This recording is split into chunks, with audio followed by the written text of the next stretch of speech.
자, 하나님 말씀 같이 보겠습니다.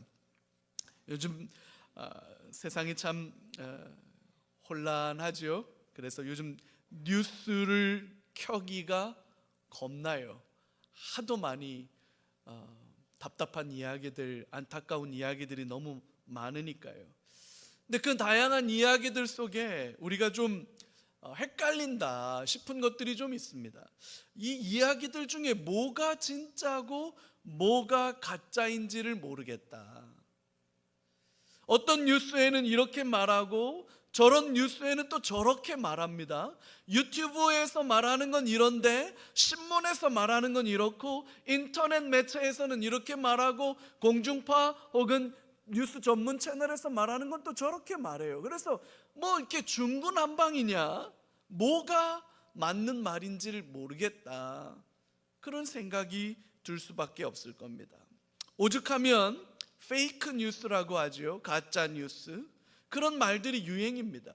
더욱이 요즘에는 딥페이크라고 하죠. 딥페이크, 인공지능 AI를 이용해서 특정한 사람을 모방하기도 하고 조작하기도 하기 때문에 도대체 이게 진짜인지 아니면 조작된 건지를 구별하는 것 자체가 쉽지가 않습니다. 그래서일까요? 최근 학자들, 요즘 우리가 살고 있는 지금 이 시대를 연구하는 학자들 사이에서는 포스트 트루스, 탈진실이라고 번역하죠. 우리말에는 포스트 트루스, 이런 말이 유행해요. 이게 2016년도 영국 옥스퍼드에서 선정한 올해의 영어 단어였습니다. 포스트 트루스. 이게 무슨 말이냐? 뭐가 진짜인지 뭐가 가짜인지를 확인할 방법이 마뜩지가 않으니까 나는 이걸 진짜라고 생각해, 혹은 나는 이게 진짜라고 생각해 라고 하는 사람들의 판단이 어디에 결정되냐면, 내가 생각하는 데에 맞다, 내가 그게 기존에 가지고 있던 생각과 들어맞으면 진실이 되는 거고, 불편하게 생각이 되거나 내가 기존에 가지고 있던 생각과 잘 맞지 않으면 가짜라고 치부해버리는 이런 일들이 드러난다는 거예요. 그래서 진실과 가짜, 거짓이라고 하는 이 말의 경계가 허물어지고 있다는 거예요. 여러분, 뭐 때문에, 어때서 이게 진실이 되고 이게 가짜가 되느냐라고 하는 그 경계가 허물어지니까 가짜와 거짓을 정하는 기준이 진짜로 있었던 일이냐라고 하는 데에 두지 않고, 그게 내 생각과 잘 맞으면 진실이라고 생각하고 그게 내 생각과 맞지 않으면 가짜라고 말하는 거예요. 그래서 여러분, 요즘에 유튜브 보시는 분들 혹시 계십니까? 유튜브에 뭐 하나 보시잖아요? 그러면 추천 알고리즘에 의해서 계속해서 내 유튜브에는 똑같은 얘기들만 올라오게 됩니다. 그러면 그 얘기에 갇혀요. 내가 시청하는 유튜브의 이야기가 나에게는 진실이 되어버리고 맙니다. 왜? 내가 보는 모든 얘기는 다 그런 얘기들만 올라오니까요. 인터넷 뉴스도 마찬가지예요. 특정한 언론을 즐겨 보시는 분들은 그 다음에 기사 추천이 다 뭐가 나오느냐? 내가 보는 그 기사의 논조와 연관되어 있는 기사들만 죄다 나오게 돼 있습니다. 그래서 나는 어떤 거에 특정하게 갇히게 돼요. 그럼 나는 이걸 진실이라고 믿고 살아요. 이 포스트 트루스라고 하는 얘기예요. 도대체 뭐가 진짜고 뭐가 가짜냐? 아니, 우리는 그걸 구분할 수가 있나? 이런 거죠. 오늘 우리가 읽은 이 본문의 상황도 이와 비슷합니다. 부활이라고 하는 엄청난 사건이 일어났어요. 부활이 일어나자마자 그 일을 목격한 여자들은 이 부활의 기쁜 소식을 제자들에게 알리려고 급하게 뛰어가고 있습니다. 반면에 똑같은 일을 경험한 로마 경비병들과 대제사장 장로들은 부활이 가짜라고 하는 뉴스를 만들어서 그 가짜 뉴스를 퍼뜨리기 위해서 긴박하게 움직이고 있어요. 누가 진리를 전하고 있고 누가 가짜를 퍼뜨리고 있는 걸까요? 여러분, 누구 얘기가 맞는 겁니까? 우리는 그 두 이야기 중에 하나를 선택하지 않을 수가 없습니다. 만약에 여러분, 부활이 진짜로 사실이라면 부활 안에는 구원이 있고 생명이 있는 거예요. 그러나 만에 하나 이 부활이라고 하는 게 조작된 이야기라면, 사랑하는 성도 여러분, 지금이라도 늦지 않았습니다. 빨리 나가셔야 됩니다. 더 이상 속지 마셔야 됩니다. 그래도 와서 앉았는데 뭐 그 나가냐, 설교나 마지막까지 들어보자, 뭐 이런 마음이시라면 여러분, 오늘 제 말씀 한번 잘 들어보시기 바랍니다. 그리고 오늘 이 설교를 통해서 과연 부활은 진짜인지 아니면 조작인지 여러분 분별하실 수 있게 되기를 주의 이름으로 축복합니다. 그리고 여러분은 어느 자리에서 무엇을 붙들고 살아갈 건지 결정하셔야 돼요. 아니, 여러분, 결정할 수밖에 없습니다. 회색지대는 없어요. 자, 먼저 예수님이 부활하셨다라고 증언하고 있는 여인들의 이야기를 한번 들어보죠. 안식일이 지나고 새벽에 막달라 마리아와 또 다른 마리아가 예수님의 무덤을 찾아가고 있었습니다. 왜냐하면 유대인들의 아주 독특한 장례 풍습 때문에 그래요.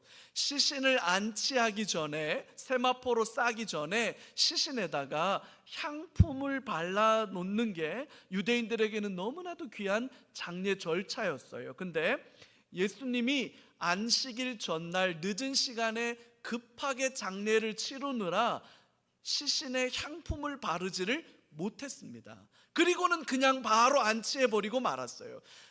이 마리아가 그것 때문에 너무 마음이 아파가지고 새벽 일찍 향품을 준비해가지고 그걸 예수님의 시신에게 바르려고 그것 들고 무덤을 찾아오는 길이었어요. 무덤에 가까이 다가왔을 때 상상도 하지 못했던 놀라운 일이 일어났습니다. 오늘 본문 2절에서 6절까지가 그 내용이에요. 큰 지진이 나며 주의 천사가 하늘로부터 내려와 돌을 굴려내고 그 위에 앉았는데 그 형상이 번개 같고 그 옷은 눈같이 희거늘 지키던 자들이 그를 무서워하여 떨며 죽은 사람과 같이 되었더라. 천사가 여자들에게 말하여 이르되 너희는 무서워하지 말라. 십자가에 못 박힌 예수를 너희가 찾는 줄을 내가 아노라. 그가 여기 계시지 않고 그가 말씀하시던 대로 살아나셨느니라. 와서 그가 누우셨던 곳을 보라. 여러분, 예수님께서 죽으실 때 큰 소리를 지르고 영혼이 떠나가시던 그 순간에도 어떤 일이 벌어졌습니까? 그때도 지진이 났었죠. 그리고 오늘 이 부활의 첫 새벽에도 무덤에 거의 다 가까이 오자 큰 지진이 났습니다. 그리고는 천사들이 나타났어요. 천사들이 나타났는데 그 형체와 모양이 너무너무 특별해요. 번개와 같이 번쩍번쩍하고 옷이 희기가 이루 말할 수가 없어요. 그 천사들이 내려와서 무덤의 돌멩이 그 큰 돌을 굴려버렸습니다. 그리고 그 돌멩이 위에 앉았어요. 여러분, 이게 도대체 어찌된 일입니까? 만약에 저같이 심장 약한 사람이 이런 일을 경험했더라면 저는 분명히 기절했을 겁니다. 이 정도의 충격적인 일을 보면 저는 기절했을 거예요. 여러분, 저뿐만이 아닙니다. 4절을 보니까 여기에 경비를 서던 자들, 그를 지키던 자들도 무서워하여 떨며 죽은 사람과 같이 되었더라. 기절했다는 뜻이겠죠? 로마 군인들도 기절했어요. 심장 째끄막히는 그들과 제가 똑같습니다. 근데 놀라지 마십시오. 여자들이 독해요. 제가 제 안사람 분만실에 따라 들어갔다가 그때 알았어요. 애 낳는 여자들 건드리면 안 되는 거구나. 여러분, 애 낳는 여자들 건드리면 안 돼요. 그걸 견뎌요. 그리고 아기를 낳아요. 저희들 남자들 같았으면 에이 못 낳겠다 그러고 벌써 이불 싸들고 집에 갔을 텐데 아기를 낳더라고요. 여기 봐요. 군인들은 다 기절했는데 여자들은 눈 동그랗게 뜨고 그거 다 쳐다보고 있었어요. 그 천사가 여자들에게 말합니다. 너희가 찾는 예수는 여기 없다. 그는 살아나셨다. 할렐루야. 그러면서 뭐라 그래요? 와서 무덤을 보라. 와서 무덤을 보라. 무덤이 비었어요. 아무것도 없어요. 비었어요. 여러분, 제자들이 훔쳐갈까봐 큰 돌로 무덤을 막았던 것 아닙니까? 그리고는 아무도 그 돌멩이를 못 열도록 인봉을 해두었죠. 게다가 최강 전투력 로마 군인들이 중무장을 한 채 경비를 서고 있었습니다. 근데 여러분, 이게 어찌 됐습니까? 예수님께서 평소에 말씀하시던 대로, 예수님이 언급하시던 대로 진짜로 다시 살아나신 거예요. 할렐루야. 그리고 천사들이 말하는 거예요. 빨리 가서 이 기쁜 소식을 제자들에게 전해주라. 그래서 이 소식을 듣고 여자들이 제자들에게 이 소식을 알리기 위해서 무덤을 떠나서 뛰기 시작합니다. 자, 그때 또 놀라운 일이 일어나요. 8절에서 10절입니다. 여러분, 이건 같이 한번 읽어요. 시작. 그 여자들이 무서움과 큰 기쁨으로 빨리 무덤을 떠나 제자들에게 알리려고 다름질할세. 예수께서 그들을 만나 이르시되 평안하냐 하시거늘 여자들이 나아가 그 발을 붙잡고 경배하니 이에 예수께서 이르시되 무서워하지 말라. 가서 내 형제들에게 갈릴리로 가라 하라. 거기서 나를 보리라 하시니라. 여러분, 급하게 무덤에서 뛰어가던 중에 부활하신 예수님과 딱 마주칩니다. 여러분, 이게 얼마나 놀랍고 영광스러운 일이에요. 부활하신 예수님인 걸 알아보자마자 여자들은 땅에 납작 엎드려서 예수님의 발을 붙잡습니다. 이건 그 당시 유대인들이 가장 최고의 존경과 경의를 표할 때 하는 행동입니다. 그의 발을 붙잡는 행동. 엎드려서 발을 붙잡고 경배합니다. 예수님이 그 여자들에게 말해요. 평안하니? 가이레네? 샬롬, 이런 뜻이에요. 그러면서 무서워하지 마라. 무서워하지 마라. 가서 내 형제들에게 내가 갈릴리로 먼저 갈 거라고 전해 주어라. 그렇게 말씀하세요. 여러분, 이 예수님의 음성이 얼마나 놀랍습니까? 평안하라. 두려워하지 마라. 그리고 내 형제들에게 가서 내가 먼저 갈릴리로 갈 거라고 전해주고 그들도 갈릴리로 와서 나를 만나라고 소식을 전해주라고 그렇게 말해요. 근데 여러분, 여기 가만히 예수님께서 하신 말씀을 좀 묵상해 봐요. 여러분, 예수님이 감람산에서 기도하다가 체포되시고 나서 예수님은 가야바 대제사장의 장인의 집으로 옮겨졌고 거기서 신문을 받았고 그리고 유죄가 확정되어서 빌라도 법정에 들어가서 군인들에게 모욕과 수치를 당했고 골고다 언덕까지 십자가를 지고 가셔서 거기에서 십자가에 달려 죽으시고 그리고 장사 지낸 바 되었다가 지금 여기에서 부활하셨는데 여러분, 이 모든 시간들 동안 제자들 어디서 뭐 했습니까?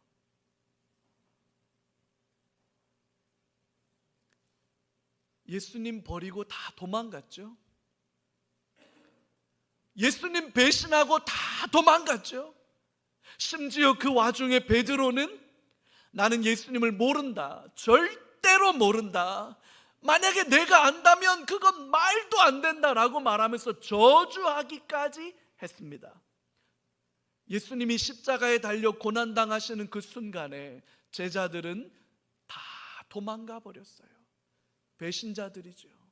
이런 배신자들이 어디 있습니까? 만약에 제가 예수님이었다면 제자들을 향한 어떤 마음일까요? 아, 나 이 못된 놈들 싹 다 도망갔네. 나 진짜, 야, 내 3년 동안 내가 그렇게 했는데 싹 다 도망갔네. 나 진짜 이것들을 그냥, 왜 갑자기 제가 감정이 막 이입이 되고 그러죠? 만약에 예수님 막 이렇게 생각될 텐데, 놀랍게도 지금 예수님은 제자들을 뭐라고 부르고 있습니까? 내 형제들이라고 부르고 있습니다. 제자들은 두려운 나머지 예수님을 포기하고 도망가 버렸지만 예수님께서는 단 한순간도 제자들을 포기한 적이 없으신 거죠. 우리는 예수님을 버리고, 우리는 예수님을 모른다고 부인하고, 우리는 예수님과 상관없다고 그렇게 말할 때가 있을 거예요. 그렇게 처신할 때가 있을 거예요. 그래도 단 한순간도 우리 주님은 저와 여러분들을 포기하지 않으신다는 사실을 기억해야 합니다. 주님은 우리를 포기한 적이 없어요. 이 부활의 주님을 만나는 저와 여러분들 되시기를 주의 이름으로 축복합니다. 빈 무덤을 확인했어요. 그 안에 시신이 들어있지 않다는 걸 확인했어요. 뿐만 아니라 부활하신 예수님을 직접 만났어요. 그리고 이 여인들은 이 부활의 증인이 됐습니다. 무덤이 비었다는 것도 확인했고 부활한 예수님도 만났기 때문에 이런 걸 제가 전문적인 용어를 써서 말씀드리겠습니다. 이런 걸 뭐라고 그러느냐? 조금 어려운 표현인데요, 이런 걸 빼박이라고 합니다. 이런 걸 빼박이라고 해요. 예수님이 부활하셨다는 이 사실을 도무지 의심할 수가 없잖아요. 무덤이 비었고 부활한 예수님을 만났는데 그 예수님의 발을 붙잡고 경배하고 그 예수님이 하시는 말씀은 그가 생전에 하셨던 말씀과 정확히 똑같아요. 뭐가 더 필요하죠? 반면에 거짓으로 진실을 덮었던 사람들의 이야기를 한번 살펴보죠. 정반대쪽에 있는 사람들이에요. 로마 경비병의 입장에서 이 사건을 한번 재구성해 보죠.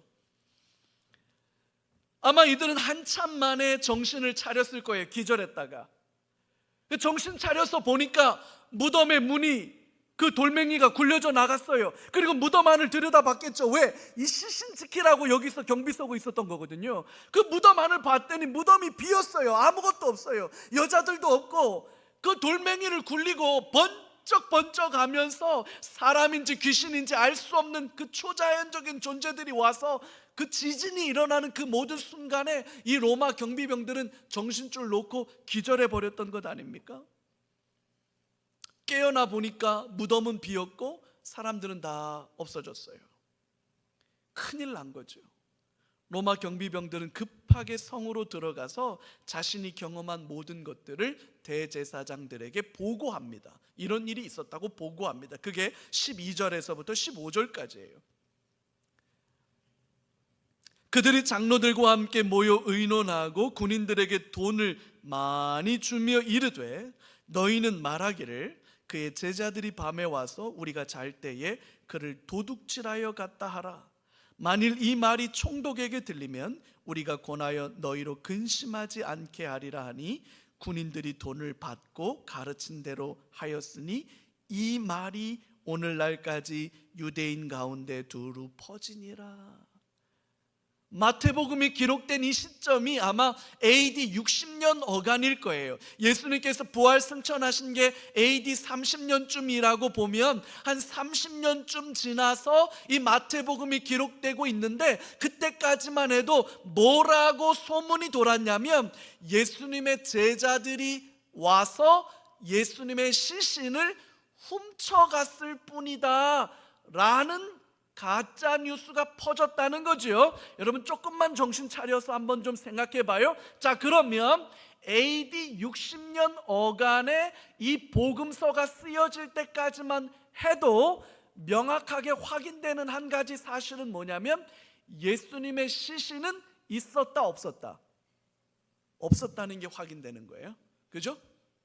어쨌든 가짜 뉴스든 아니면 부활하셨다고 말하든 어느 걸 선택하든 상관없는데, 적어도 이때까지 사람들은 예수님의 시신을 확인하지 못했다는 것만큼은 분명해진 거예요. 맞죠? 자, 여러분, 그때나 지금이나 돈으로 안 되는 일은 없는 것 같아요. 재밌죠? 돈으로 다 돼요. 경비 실패의 책임을 목숨으로 대신해야 할 판에 오히려 큰 돈을 쥐어주었습니다. 그리고는 그 경비병들에게 거짓말을 가르쳐요. 경비를 서다가 어땠다는 거예요? 깜빡 졸았다는 거예요. 아유, 그냥 그럴 때 있잖아요. 제가 어린 시절에 저도 참 신비한 경험을 한 적이 있어요. 성탄절 전날 24일 날은 올라이트, 그죠? 우리 때는 그랬어요. 새벽송 돌고 이러면 갔다 와가지고 밤새 사치기 사빠뽀 이런 거 하면서 밤새다가 밤 꼴딱 새고, 그 다음날 성탄절날 25일 날 성탄감사 예배 드릴 때 내가 몸 안에 있는지 몸 밖에 있는지를 내 스스로가 몰라요. 분명히 나는 사도신경 할 때 눈을 감았을 뿐인데 벌써 목사님이 축도를 하고 있는 거예요. 이게 어찌된 일인가? 나는 잠깐 사도신경 때 눈을 감았을 뿐인데 도대체 어째서 예배가 이렇게 빨리 끝나나? 벌써 축도하고 있고 그래요. 경비를 서다가 잠깐 졸았는데 그 순간에 예수님의 제자들이 쳐들어와서 자기들을 제압하고는 시신을 훔쳐간 걸로 하자, 이렇게 작전을 짠 거예요. 근데 여러분, 작전이 너무 허술하죠? 너무 급하게 짠 작전이라 허술해요. 자, 봅시다. 로마 군인이 경비를 서다가 경비에 실패하면 그건 즉결 처형입니다. 우리 군대 다녀오신 분들 아시죠? 만약에 내가 보초 서는 날 철책이 뚫렸다 그러면 중대장님이 오셔가지고 아유 피곤해서 깜빡 졸았구나, 어떡하니? 자, 라면이라도 사 먹고 와. 그리고 용돈 주나요? 큰일 나죠. 깜빡 조는 순간에 철책이 뚫렸다 그러면 여러분, 경비 썼던 사람 영창, 소대장 영창, 중대장 영창, 사단장까지 줄줄이 다 징계 먹어요. 이런 일은 절대로 일어나면 안 됩니다. 경비를 서다가 경비에 실패했다 그러면 그때 당시 로마 군대의 법으로 하면 경비병이 자기 목숨으로 경비 실패의 책임을 대신해야 됩니다. 이건 있을 수 없는 일이에요. 더욱이 여러분, 중무장한 로마 군인이 비무장한 민간인 제자들에게 제압당했다. 이 군대 안 갔다 온 여자분들은 그럴 수도 있지 이렇게 생각할지 모르겠지만 여러분, 군인들로서 절대로 있을 수 없는 일입니다. 군인이 민간인한테 총 뺏긴다. 여러분 뉴스 많이 봐서 알죠? 국회에 들어온 군인들한테 민간인들이 하려고 했던 게 뭐예요? 총 뺏으려고 하는 거잖아요. 군인이 총 뺏긴다 민간인한테. 그러면 그걸로 끝이에요. 중무장한 군인이 민간인한테 제압당했다. 말도 안 되는 얘기죠. 그래서 진짜 문제는 총독이에요. 총독 입장에서는 이런 일이 벌어졌다면 이거는 로마 군대의 그 엄격한 규율에 의해서 완전히 큰일 날 일입니다. 근데 대제사장과 장로들이 그것도 해결해 주겠다고 말합니다. 결과적으로 가짜 뉴스가 만들어지게 되고 그 가짜 뉴스가 퍼져나가기 시작해요. 예수님이 부활하신 게 아니라 시신을 훔쳐갔을 뿐이라는 거예요. 거짓으로 진실을 덮어버렸고 불의한 돈의 힘으로 거짓이 재생산된 거지요. 자, 여인들의 말이 맞을까요? 경비병들의 말이 맞을까요? 둘 중에 하나는 진짜고 둘 중에 하나는 가짜예요. 여러분, 뭐가 진짜고 뭐가 가짜라고 생각하십니까? 모르겠는데요. 그때 거기에 없어서 난 모르겠는데요. 여러분, 뭐가 진짜인지 가짜인지를 분별할 수 있는 방법이 있습니다. 뭘 보면 아냐면 진짜는 삶으로 나타나게 돼 있어요. 진짜는 삶으로 나타나게 돼 있어요. 여러분, 누가 진실을 말하고 누가 가짜 뉴스를 퍼뜨리는 걸까? 여러분, 진실은 어두움으로 덮여지지 않는 겁니다. 이게 진실의 힘이에요. 이게 바로 진실의 능력이죠. 거짓으로 진실을 덮을 수는 없습니다. 부활을 목격한 증인, 그 여인들을 한번 생각해 보죠. 여자들 입장에서 새벽에 무덤에 가다가 느닷없이 지진이 나고 천사들이 나타나고 이 엄청난 사건이 일어났다면 얼마나 놀랐겠어요. 어안이 벙벙했겠죠. 하지만 부활하신 예수님을 만나고 그분의 발을 붙잡고 경배했던 이 여인들의 삶은 그 이전과 이후의 삶이 완전히 달라집니다. 그게 바로 복음서와 사도행전의 차이예요. 우리가 이 일의 증인이라, 예수를 증언하는 것을 인해서 예수가 부활하셨다고, 예수가 그리스도라고 증언하는 것 때문에 박해와 핍박을 받아도 두려워하지 않아요. 오히려 예수 때문에, 복음 때문에 박해받는 것으로 여겨진다는 것 자체를 즐거워해요. 엄청난 핍박이 임해도 물러서지를 않아요. 왜? 진실이니까요. 나의 달려갈 길과 주 예수께 받은 사명, 곧 이 은혜의 복음을 증언하는 일을 마치려 하면은 내 생명조차도 귀한 것으로 여기지 않는다. 여러분, 이런 변화가 나타나는 거예요. 이게 바로 진실이 가진 힘이에요.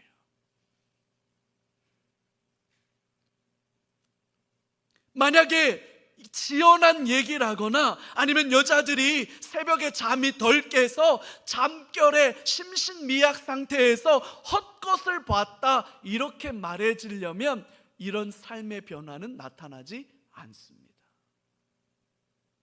이건 진실일 경우에만 나타날 수 있는 거예요.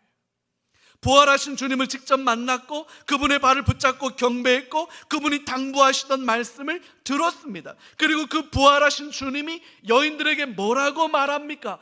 여인들에게 하신 말씀이 뭐예요? 샬롬, 카이레네, 평안하니? 두려워 마라, 두려워 마라, 무서워하지 마라.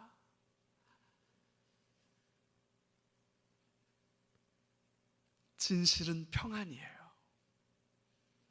두려움이 없는, 근심과 걱정이 없는 샬롬이지요. 진실 안에는 소망이 있어요. 진실 안에는 믿음이 있고 사랑이 있고 생명이 있어요.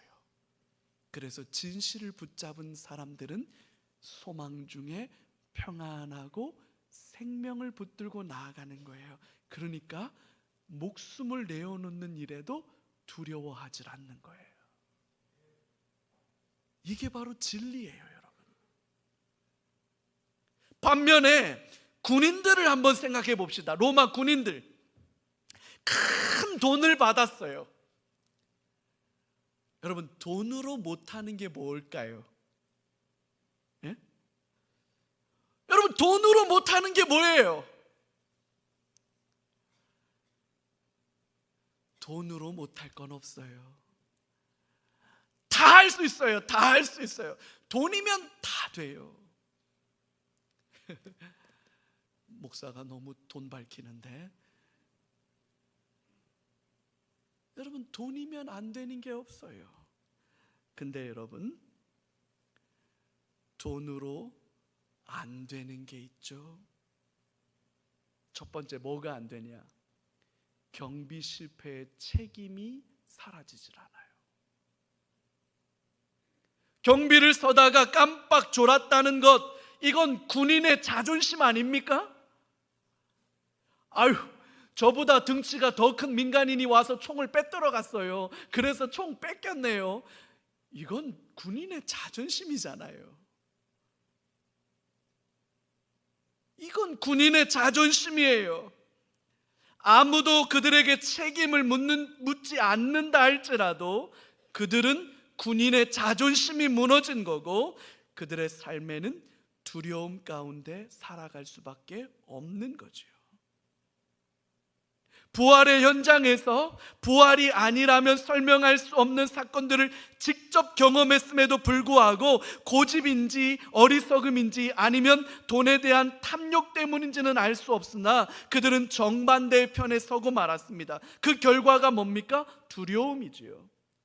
진실을 숨긴 자로서 어둠 속에서 살아갈 수밖에 없는 것 아닙니까? 그래서 여러분, 우리말 속담에도 이런 말이 있어요. 차라리 맞은 사람은 발 뻗고 자요. 그러나 때린 사람은 그럴 수 없는 겁니다. 맞은 사람은 차라리 발 뻗고 자요. 그러나 때린 사람은 그럴 수 없는 것 아닙니까? 왜요? 죄가 그 사람을 파괴하기 때문이에요. 사이코패스가 무서운 게 바로 그거예요. 사람을 죽이고 살인을 하면 살인한 사람이 죽어요. 사실은 그 살인의 충격을 못 버티거든요. 근데 이게 정상적으로 작동하지 않는 사람들, 사람을 죽여놓고도 아무런 죄책을 못 느끼는 사람들, 이런 사람들은 정말로 무서운 거예요. 그래서 이걸 사이코패스라고 하는 거예요.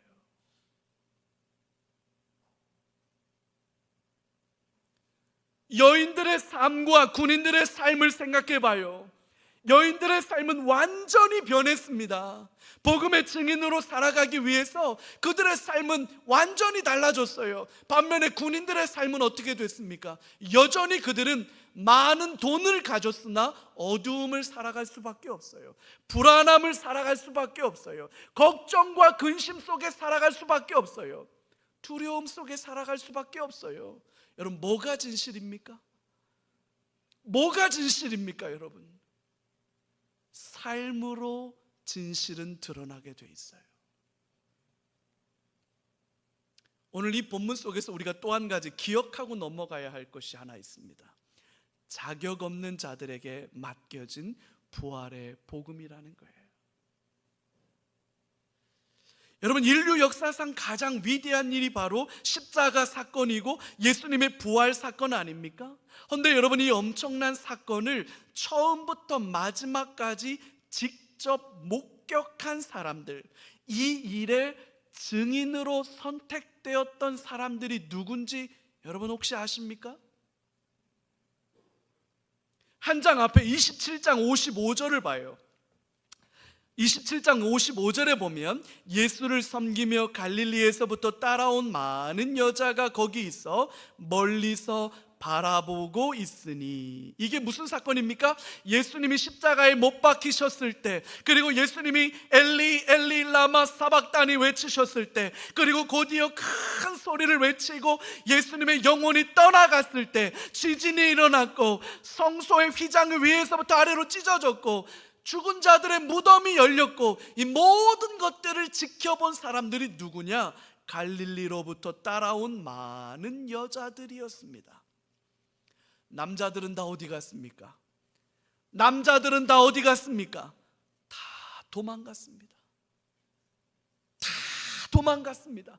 여자들만 남아서 예수님의 십자가 사건의 그 마지막 목격자가 되었던 거예요.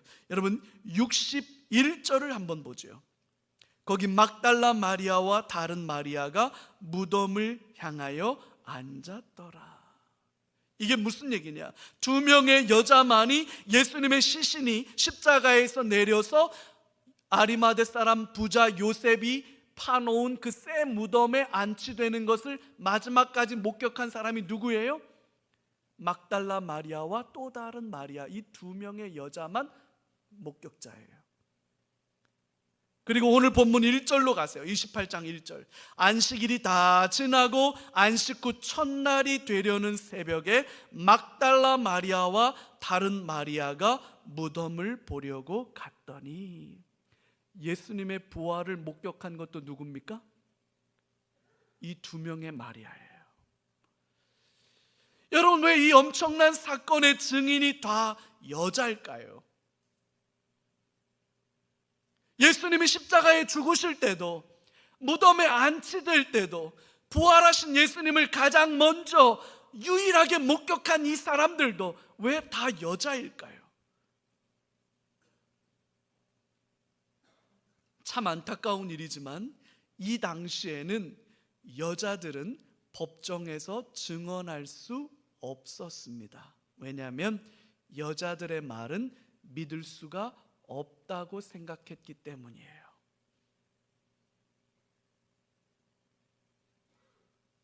이 당시 기록에 의하면 유대 랍비들은 아침마다 잠에서 깨면 새날을 주신 하나님께 감사하며 감사 기도를 올려드렸다고 하는데, 잠에서 깬 유대 랍비가 감사하는 이유가 두 가지가 있습니다. 첫 번째, 하나님, 내가 이방인이 아니어서 감사합니다. 그리고 내가 여자로 태어나지 않아서 감사합니다.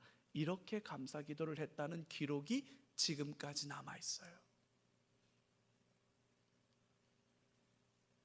그만큼 여자들은 무시를 받았습니다. 그런데 주님은 그들의 그 여인들을 십자가 사건의 최종 목격자가 되게 하셨고, 뿐만 아니라 예수님께서 무덤에 장사되시는 것을 지켜보게 하셨고, 더욱이 부활의 첫 목격자가 되게 하셨다는 거예요. 자격 없는 자들이에요. 무시받던 자들을 가장 복되고 영광스러운 복음의 증인으로 세우신 거죠. 아무것도 아닌 인생들이에요. 내놓을 것이 하나도 없는 인생들이에요. 무시받고 천대받던 인생들입니다. 하지만 주님은 그들을 가장 존귀하게 하셨어요. 이 여자들이 예수님의 부활을 말하고 다니면 사람들이 이 여자들의 말을 안 믿어줄 거라는 걸 예수님이 아셨을 거예요. 그럼에도 불구하고 부활의 첫 목격자로 예수님은 여자들을 선택하신 거예요. 이 여자들이 제자들에게 가서 내가 부활하신 예수님을 만났다, 예수님 부활하셨다, 그렇게 얘기했을 때 베드로와 예수님의 제자들이 이 여인들의 말을 믿었습니까? 안 믿었습니까? 안 믿었어요.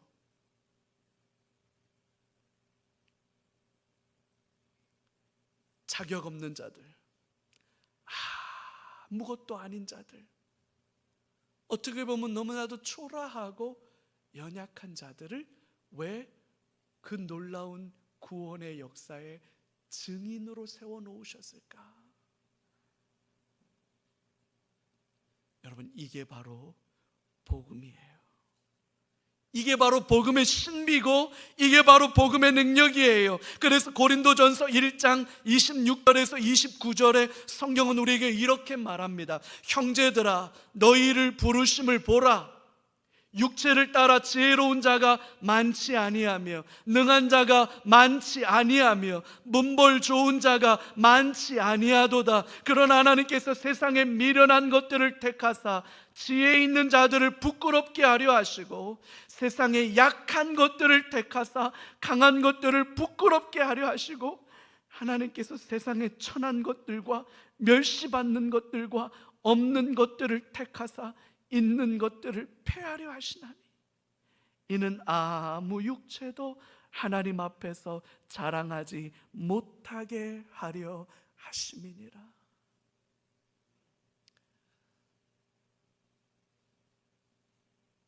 잘나고 똑똑하고 유능하고 잘 준비된 사람들. 여러분, 하나님은 그런 사람들 쓰시는 게 아니에요. 하나님은 어떤 사람들 씁니까? 못나도, 배운 것 없어도, 가난해도, 연약해도 십자가 앞에 엎드리는 사람들 쓰시는 거예요. 내가 아니라 하나님이십니다 고백하는 그 사람들 쓰는 거예요. 여러분, 누가 우리 교회 장로가 되어야 합니까? 어떤 분이 우리 교회 안수집사 되어야 합니까? 어떤 분이 이 교회 권사 되어야 합니까? 기준이 여기 딱 나와 있어요. 잘난 사람들 뽑는 것 아닙니다. 하나님 앞에 겸손하게 무릎 꿇고 엎드리는 사람이 누군지를 보세요. 내가 아니라 하나님의 은총입니다. 그 가난한 마음을 가진 사람이 누군지를 좀 보세요. 그런 사람이 우리 교회 일꾼으로 세워져야 합니다. 그래야 하나님이 그 사람 통해 일하시는 거예요.